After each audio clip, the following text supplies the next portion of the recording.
ہے پوری روشنی. ظاہر بات ہے کہ چاند ایک دم جب طلوع ہوتا ہے حتی عاد کالعرجون القدیم، وہ تو ایک سوکھی ہوئی ٹہنی کے مانند نظر آتا ہے کہیں اوپر. پہلے ویسے تو یہ کہ جب گھٹنا شروع ہوتا ہے تو آپ کو مہینے کی جو آخری تاریخیں ہیں ان میں نظر آئے گا کہ وہ بالکل معلوم ہوا کہ ایک ٹہنی ہے، مڑی ہوئی سی ٹہنی جو رہ گئی اور باقی ختم ہوا. حتی عاد کالعرجون القدیم. اب جب طلوع ہوا ہے تو پھر اسی ٹہنی کی شکل میں، لیکن رفتہ رفتہ بھرتا ہے اور بھرتے بھرتے آ کر وہ پورا چاند 14ویں کا چاند والقمر اذا اتسق لترکبن طبقا عن طبق. یقیناً تم چڑھو گے درجہ بدرجہ، منزل بمنزل، آگے بڑھو گے منزل بمنزل، چڑھو گے بلند تر ہوگے، ارتقاء تمہارا ہوگا درجہ بدرجہ. اس میں ایک بات تو یہ نوٹ کر لیجئے کہ عام قرات جو ہم پڑھ رہے ہیں اس میں ہے لترکبن، با کی پیش کے ساتھ. ایک قرات اور بھی ہے اور وہ ہے لترکبن، با کے زبر کے ساتھ، اور اس معنی میں یہ واحد کا صیغہ بن جائے گا، اور مراد ان لوگوں کے نزدیک جو ترکبنہ پڑھ رہے ہیں اس کو، ان کے نزدیک یہاں پر خطاب حضور سے ہے صلی اللہ علیہ وسلم. لترکبن طبقا عن طبق. اس میں گویا کہ اشارہ کیا جا رہا ہے کہ اے محمد صلی اللہ علیہ وسلم، آپ غمگین نہ ہو، رنجیدہ نہ ہو، لا تحزن، درجہ بدرجہ. ان مع العسر یسرا، ان مع العسر یسرا. ہم دیں گے تمہیں، اتنا کچھ دیں گے، اتنا دیں گے، فترضا، اتنا کچھ دیں گے، راضی ہو جاؤ گے، لیکن یہ کہ وقت لگے گا. اس میں درجہ بدل. لا تعجل، جلدی نہ کیجئے. لا تعجل بالقرآن من قبل ان یقضى الیک وحیہ، جلدی نہ کیجئے. قرآن کے ساتھ بھی جلدی نہ کیجئے. خیر میں بھی اجرت اچھی نہیں ہے، اس میں بھی سہج سہج یہ قرآن اترے گا، نجمن نجمن اترے گا، تھوڑا تھوڑا اترے گا، اسی میں حکمت ہے. آپ جلدی نہ کیجئے. اسی طریقے سے لا تحرک بہ لسانک لتعجل بہ. حضرت موسیٰ سے جواب طلبی ہو گئی تھی، ما عجلک عن قومک یا موسیٰ، یہ جلدی کیوں آ گئے موسیٰ اپنی قوم کو چھوڑ کر پیچھے. تو عجلت نہیں، صبر کے ساتھ، سہج سہج ٹھہر کر. فَسَنُيَسِّرُهُ لِلْيُسْرَى، یہ یسر آئے گا، آہستہ آہستہ آئے گا، تدریجاً آئے گا. آپ کی نبوت ایک 14ویں کے چاند کے مانند ہوگی، قرآن مکمل ہو جائے گا اور ماہتاب ہدایت بن جائے گا. لیکن لترکبن طبقا عن طبق، یہ تدریجاً ترقی ہوگی، ارتقاء ہوگا، مرحلے وار آگے بڑھیں گے، لیکن اس میں تدریج، درجہ بدرجہ، طبقا عن طبق. آپ کے لیے کامیابیاں آئیں گی، آپ کے قدم چومیں گی، لیکن اس میں وقت لگے گا. یہ تو مفہوم لیا گیا ہے اگر با کی زبر کے ساتھ پڑھا جائے لترکبن طبقا عن طبق. لیکن عام قرات اس کی جو ہے اور اکثر کے نزدیک لترکبن ہے، اور یہ جمع کا صیغہ بن گیا. اس اعتبار سے یہ آیت جو ہے یہ ایک یونیورسل ٹروتھ کی حیثیت رکھتی ہے. اس سورہ مبارکہ میں یہ دو آیتیں فلسفیانہ اور حکیمانہ امپورٹ ہے.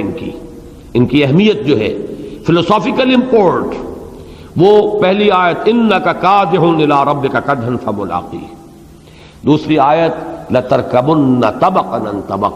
یہ اس کائنات کا، اس کریشن کا ایک لازمی وصف ہے. ہر شے تدریجاً بڑھتی ہے. دو پتیاں، وہ دانا پھٹا یا بیج پھٹا یا گٹھلی پھٹی، دو پتیاں ظاہر ہوئی، وہی تناور درخت بن جاتا. لیکن ہر تناور درخت پہلے دو پتیوں کی شکل میں تھا. ہر بڑا کام شروع میں بہت چھوٹا سا ہوتا ہے. یہ تدریجاً ارتقاء جو ہے یہ اس کائنات کا اصل الاصول ہے. کائنات سے مراد عالم خلق. یہ میں نے چونکہ ابھی پچھلے ایک شاید درس میں یا اس سے پچھلے میں اس کا ذکر کیا، عالم امر، عالم خلق. عالم امر میں وقت نہیں ہے. عالم امر زمان و مکان کی حدود اور قیود سے ماورا ہے. نوٹ کر لیجئے اس کو.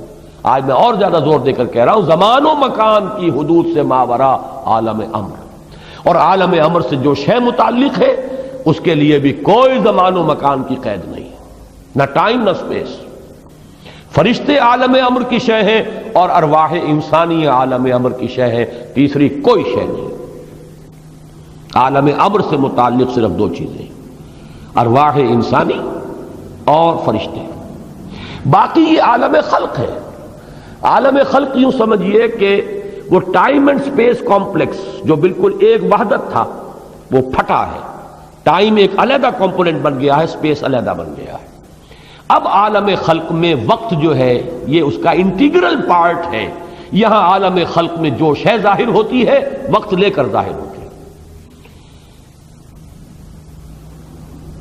ایک کوئی دانہ ہوگا لیکن یہ کہ وہ بن جائے گا موتی، وقت لگے گا. سی پی کے پیٹ میں موتی بن جائے گا. ماں کے پیٹ میں وہ یونی سیلولر جرثومہ بن جائے گا، کھیلتا ہوا بچہ، پوری طرح انسان. وقت لگے گا، 9 دن لگیں گے. یہ کائنات کی تخلیق 6 دن لگے ہیں. 6 دن بھی یہ تمہارے دن نہیں ہیں. یہ 9 مہینے جو ہے یہ تو تمہارے ہیں، لیکن یہ 6 دن اللہ کے دن ہیں. یہ 6 ملینمز ہیں، 6 ادوار ہیں بڑے عظیم، بڑے طویل، جن میں اس کائنات کی تخلیق ہوئی. تو نوٹ کر لیجئے عالم خلق میں ہر شے وقت کی پابند ہے.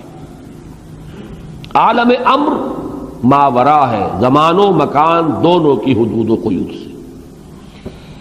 اب ظاہر بات ہے جب وقت ہے تو لترکبن طبقا عن طبق. اب یہ الفاظ اتنے عام ہیں کہ آپ اس کو جہاں چاہیں. جب میں نے کہا کہ یہ عالم خلق کا ایک مشترک اور انٹیگرل پارٹ ہے ٹائم، تدریجاً ایک شے کا ہونا، تو ہر جگہ آپ کو اپلیکیبل نظر آئے گا. جیسے قرآن مجید میں سورہ مومنون میں فرمایا انسان کو ہم نے پیدا کیا، لقد خلقنا الانسان من صلالة من طین ثم جعلناه نطفة في قرار مكين ثم خلقنا النطفة علقة فخلقنا العلقة مضغة فخلقنا المضغة عظاما فكسونا العظام لحما ثم انشأناه خلقا آخر فتبارك الله احسن الخالقين ثم انكم بعد ذلك لميتون ثم انكم يوم القيامة تبعثون لتركبن طبقا عن طبق. یہ انڈیویجول لیول پر ہوا.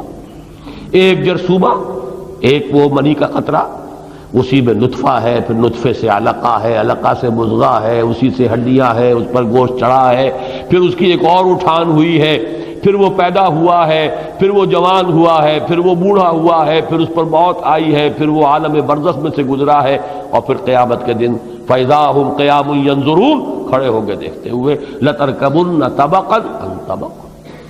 اسی طریقے سے ہدایت آتی ہے، تدریجاً آتی ہے. فَسَنُيَسِّرُهُ لِلْيُسْرَىٰ. اسی طرح ضلالت بھی ایک دم نہیں آ جاتی، اس کے بھی درجہ بدرجہ ہے، اس کے بھی مراتب ہیں. اگر حفظ مراتب نہ کنی زندگی، نیکی کے بھی درجات ہیں، بدی کے بھی درجات ہیں. اتقا ہے تو اشقا اس کے مقابل میں، اشقا سب سے شقی، اتقا سب سے زیادہ پرہیزگار. آپ کو ملیں گے، دونوں ملیں گے. سورۃ اللیل میں آپ کو اتقا اور اشقا کی شرح ملے گی. اتقا کیا ہے اور اشقا کیا ہے. یہاں پر البتہ ایک پوائنٹ نوٹ کر لیجئے، یہ میرے نزدیک عہد جدید میں جو فلسفے پیش ہوئے ہیں ان کے اعتبار سے بہت اہم فلسفہ ہے ڈاکٹر رفیع الدین مرحوم و مغفور کا. ان کے نزدیک ارتقاء یہ اس خلق کا لازمی جز ہے، اور پورا پروسیس جو ہو رہا ہے کائنات کے اندر وہ ارتقاء کے مراحل ہیں. وہ ارتقاء کا لفظ جو ہے صرف ڈاروین کے نظریے کے ساتھ جو منسلک ہو کر رہ گیا اسے ذہن سے نکال دیجئے. ڈاروین کا نظریہ ایک خاص مرحلہ ارتقاء کی توجیہ پر مشتمل ہے صرف. اب میں آپ کو بتا رہا ہوں کہ ڈاکٹر رفیع الدین صاحب کے نزدیک ارتقاء کے مختلف سطحیں ہیں، ڈفرنٹ پلینز آف ایوولوشن. سب سے پہلا ارتقاء ہوا ہے جسے آپ فزیکل ارتقاء کہیں گے، فزیکل ایوولوشن، جس سے ان آرگینک کمپاؤنڈ سے آگے بڑھ کر آرگینک کمپاؤنڈز بنے اور پھر حیات کا ظہور ہوا. ایک ارتقاء کا سفر طے ہو گیا. حیات کے ظہور کے بعد اب وہ فزیکل ارتقاء کا عمل ختم ہو چکا.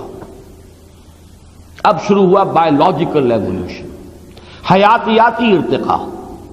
وہ حیاتیاتی ارتقاء وہ ون سیلولر آرگنزم امیبا سے شروع ہو کر، اور اس کا کلائمیکس، اس کی زینت ہے کریشن آف مین. ارتقاء کا دوسرا مرحلہ ختم ہوا. ڈاروین کا نظریہ اس مرحلے کی توجیہ کرتا ہے. آپ اس کو ذہن سے نکال دیں، کوئی مانے نہ مانے. یہ ارتقاء کیسے ہوا؟ ہمارے نزدیک ارتقاء کا ہر مرحلہ اللہ کے حکم سے ہو رہا، بات ختم ہو گئی۔ سارا الہاد ایک جملے سے آپ اس میں سے نکال کر پھینک دیجئے، جو کچھ ہو رہا اللہ کے حکم سے ہو رہا۔ اگر آپ یہ کہیں بارش خود بخود ہو رہی ہے، یہ الہاد ہے۔ اگر آپ کہیں اللہ کے حکم سے ہوتی ہے، یہی اس کے اندر توحید ہے۔ اب اگر کوئی شخص یہ کہے کہ صاحب یہ بارش تو ہوتی ہے، سمندر سے وہ بخارات اٹھتے ہیں، پھر وہ جا کر اوپر کنڈنس ہو جاتے ہیں، پھر بادل بنتے ہیں، ہوائیں لے کر آتی ہیں، پھر کہیں وہ پہاڑوں سے ٹکراتے ہیں، یا چینج آف ایٹماسفیرک کنڈیشن ہوتا ہے، پھر بارش یوں ہوتا ہے۔ ہاں ہوتا ہے، ٹھیک ہے، ہم اس کی نفی نہیں کرتے، لیکن یہ سب کچھ اللہ کے حکم سے ہوتا ہے، بات ختم ہو گئی۔ اب کوئی اس میں ضلالت نہیں رہی، کوئی کفر نہیں رہا۔ اللہ شامل کر دیجئے، پوری سائنس مسلمان ہے۔ اللہ کو نکال دیجئے، پوری سائنس کفر ہے، الہاد ہے، مادہ پرستی ہے۔ فرق تو اتنا ہی ہے۔ یہاں ذرا وہ ایکویشن بھی نوٹ کر دیجئے جو علامہ اقبال نے اپنے خط میں لکھی تھی، Marxism plus God is equal to Islam. لیکن پلس گاڈ کا مطلب کیا ہے؟ اللہ کی مشیت، اللہ کی حکمت، اللہ پر یقین، اللہ کی محبت، اللہ کی حکمت سب شامل کریں گے تب جا کر وہ اسلام بنے گا نا۔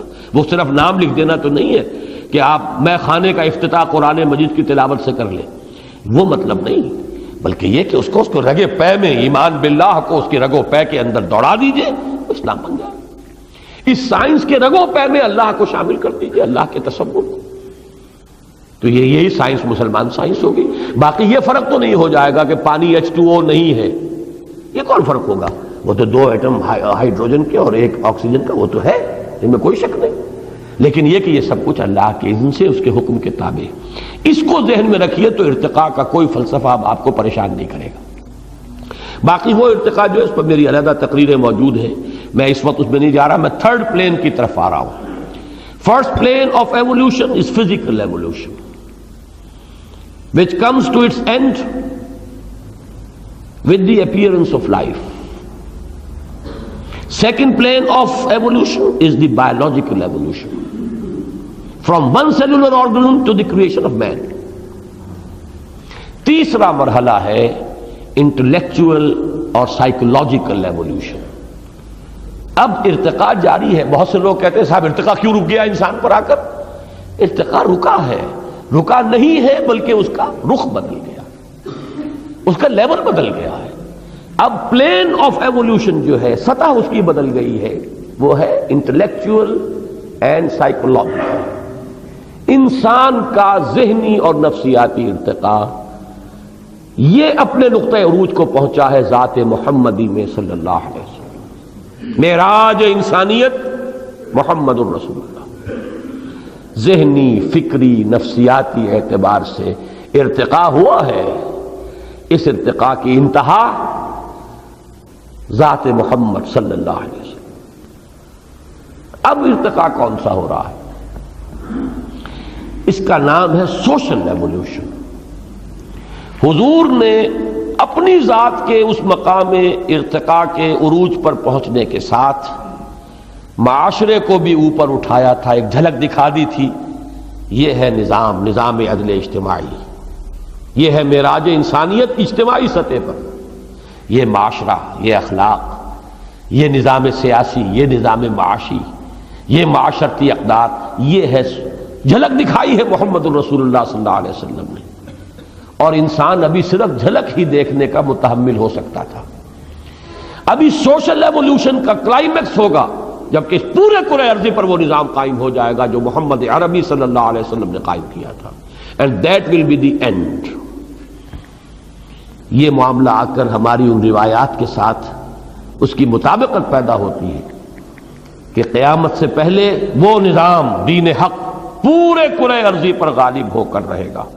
Social evolution will reach its climax and zenith, جبکہ اس پورے کرۂ ارضی پر وہ جو جھلک دکھائی تھی محمد الرسول اللہ صلی اللہ علیہ وسلم نے، وہ نظام جو 30 برس کی جھلک دکھا کر دنیا سے گم ہو گیا، لیکن وہی نظام ہے، یونیورسلائز ہوگا، پوری دنیا پر اسی کا ظہور ہوگا، اور اب اس سے آگے ارتقاء کوئی نہیں، بس اس کے بعد قیامت ہے۔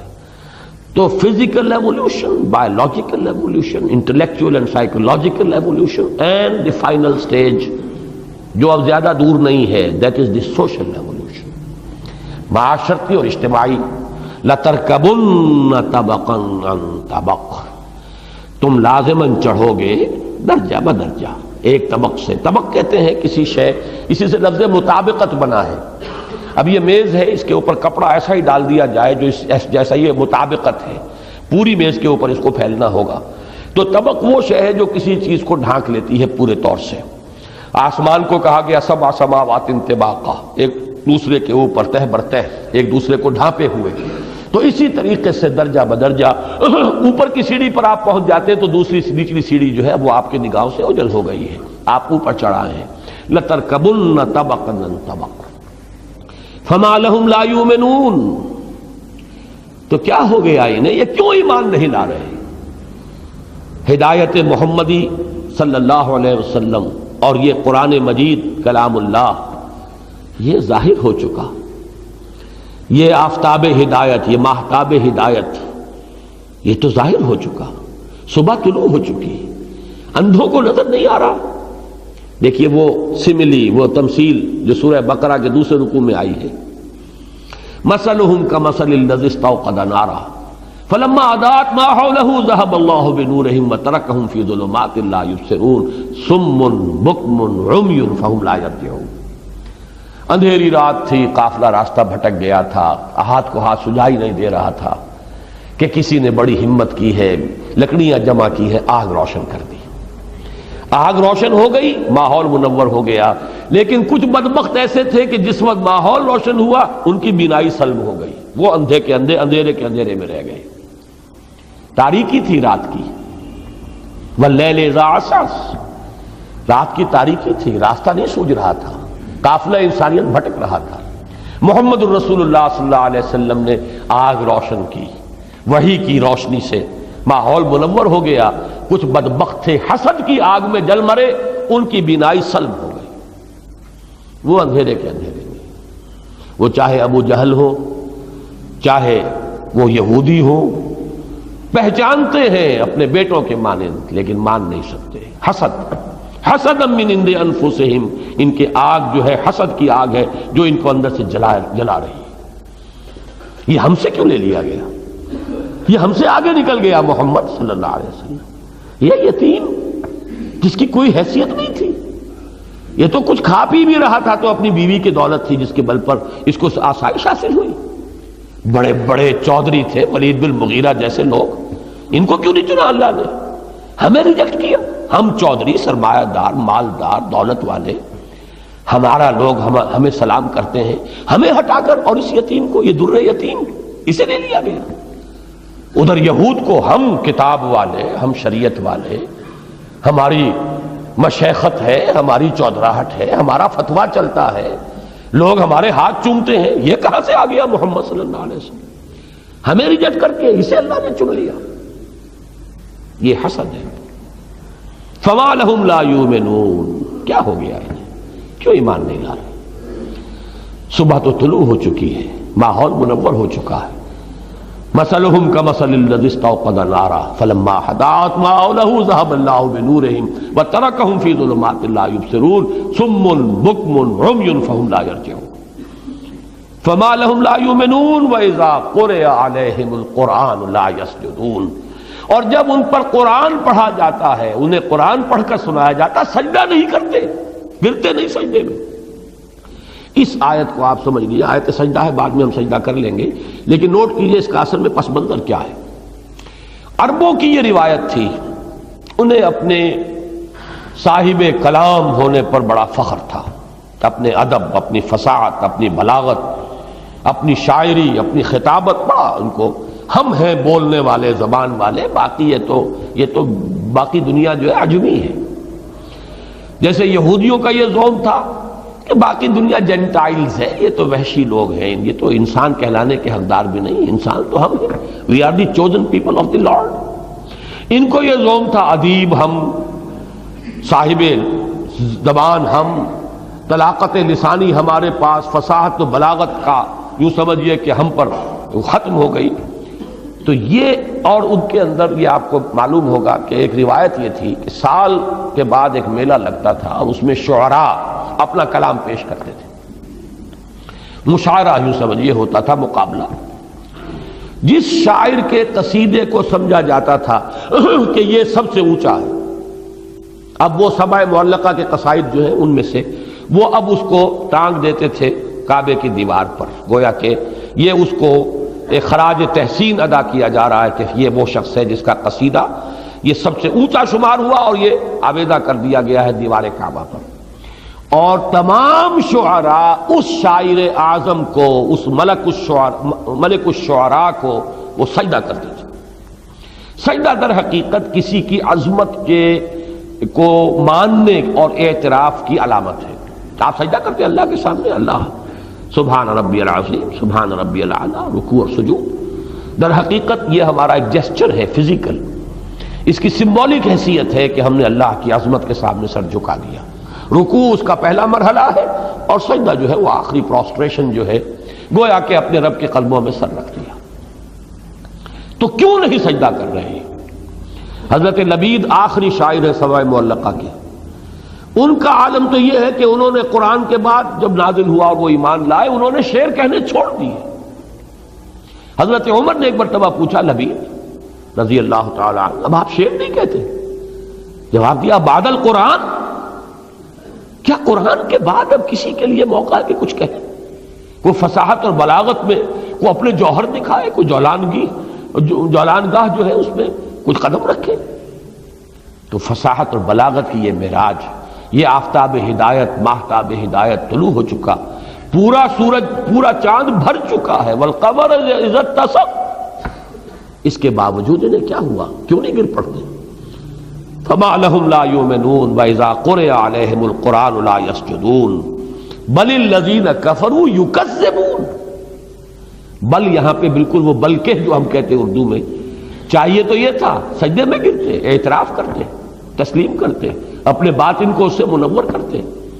برعکس کیا کر رہے ہیں؟ بلکہ حال ان کا یہ ہے کہ تکذیب کر رہے ہیں، جھٹلا رہے ہیں۔ دیکھیے ان دو الفاظ کے مابین میں نے عرض کیا تھا کہ کفر یہ درمیانی مرحلہ ہے، تکذیب آخری جرم ہے۔ کفر یہ ہے آپ نے نہیں مانا، کسی نے قرآن سنا، کرنی کترا کے چلا گیا، کچھ بولا نہیں زبان سے، ٹھیک ہے، کسی وجہ سے محروم ہے۔ ایک ہے تکذیب، جھوٹ، یہ جھوٹ کھڑا ہے تم نے، تم جھوٹ کہہ رہے ہو، یہ اللہ کا کلام نہیں ہے، یہ تکذیب، یہ در حقیقت کفر سے آگے کی شے ہے۔ کفر ہے صرف نہ ماننا، باطن میں گواہی ابری ہے کہ یہ حق ہے، اس کو آپ نے چھپا لیا، دبا دیا۔ کفر کے معنی ہے دبا دینا، چھپا لینا۔ لیکن ایک ہے تکذیب، جھٹلانا، یہ جھوٹا، ساحر کذاب، یہ تو جادوگر ہے، جھوٹا ہے۔ یہ در حقیقت جرم پر جرم ہے، جرم بالائے جرم ہے۔ بل الذین کفروا یکذبون، یعنی یہ لا یؤمنون سے اگلا قدم ہے۔ فما لهم لا يؤمنون واذا قرئ عليهم القرآن لا يسجدون بل الذين كفروا يكذبون واللہ اعلم بما یوعون، اور اللہ خوب جانتا ہے یہ کیا جمع کر رہے ہیں، کیا کھتے انہوں نے بھرے ہیں، کیا اعمال انہوں نے کمائے ہیں، کیا دولتیں انہوں نے جمع کی ہیں، اور کیسے جمع کی ہیں، حلال سے کہ حرام سے، اور جائز سے کہ ناجائز سے۔ اس کے لیے میں نے نوٹ کیا تھا، وقت تو کافی ہو گیا زیادہ، لیکن نوٹ کر لیجئے، سورہ واقعہ کے ساتھ ان آیات کا تقابل کیجئے۔ فلا اقسم بمواقع النجوم وانه لقسم لا تعلمون عظیم انه لقرآن کریم فی کتاب مکنون لا یمسہ الا المطہرون تنزیل من رب العالمین افبہذا الحدیث انتم مدہنون وتجعلون رزقکم انکم تکذبون۔ پہلے عظمت قرآن کی، میں قسم کھاتا ہوں ستاروں کے ڈوبنے کی جگہ یا ستاروں کے ڈوبنے کے وقت کی، اور اگر تمہیں معلوم ہوتا تو یہ بہت بڑی قسم ہے جو ہم نے کھائی ہے، اور اس قسم کھا کر ہم کہہ رہے ہیں یہ کتاب کیا ہے، انہ لقرآن کریم فی کتاب مکنون لا یمسہ الا المطہرون تنزیل من رب العالمین۔ لیکن اس کے بعد تمہارا طرز عمل کیا ہے؟ افبہذا الحدیث انتم مدہنون، اس کے لیے تمہارے اندر سستی ہے، اس سے اپنے آپ کو محروم کر رہے ہو، اس کے بارے میں کسل پیدا ہو گیا ہے اس کو تسلیم کرنے اور قبول کرنے سے۔ وَتَجْعَلُونَ رِزْقَكُمْ أَنَّكُمْ تُكَذِّبُونَ، تم نے اپنا نصیب یہ بنا لیا کہ جھٹلا رہے ہو اس کو. وہی بات یہاں ہے. فما لهم لا يؤمنون واذا قرئ عليهم القرآن لا يسجدون بل الذين كفروا يكذبون. دوسرا مقام یہ نوٹ کیجئے سورہ یونس کی 2 آیات. یوعون کے معنی ہے یجمعون، جمع کرنا. ہر انسان جمع کر رہا ہے، کچھ نہ کچھ تو جمع کر رہا ہے. وہ حدیث مبارک جو ہے انک کادح الی ربک کدحا فملاقی، اس کے حوالے سے مجھے حدیث آپ کو سنانی چاہیے تھی. وہ حدیث اب نوٹ کر لیجئے، یہاں بھی وہ منطبق ہوتی ہے کہ حضور صلی اللہ علیہ وسلم نے فرمایا کل الناس یغدو، ہر انسان، تمام انسان صبح کرتے ہیں. فبائع نفسہ، پھر وہ اپنی جان کو بیچتا ہے، لگاتا ہے. اپنی توانائی، اپنی انرجی، اپنی قوت، اپنی ذہانت، اپنی صلاحیت، اپنی مہارت کسی فن میں. ڈاکٹر بیٹھ گیا آ کر پیسے لے رہا ہے اور نسخے لکھ رہا ہے. وکیل بیٹھا ہوا ہے دفتر سجا کر، کوئی آیا ہے 5,000 روپیہ لے کر اس نے مشورہ دیا ہے، بیچ رہا ہے اپنے آپ. ذہن بیچ رہا ہے. کوئی بیچارہ فزیکل قوت بیچ رہا ہے، اپنی کسی چلا رہا ہے، 8 گھنٹے اینٹیں دھو رہا ہے، وہ اپنی توانائی بیچ رہا ہے. کوئی فزیکل انرجی بیچ رہا ہے، کوئی ذہنی صلاحیت بیچ رہا ہے، کوئی مہارت فنی بیچ رہا ہے. یہ تو ہر ایک کو کرنا ہے، مومن کو بھی کرنا ہے اور کافر کو بھی کرنا ہے.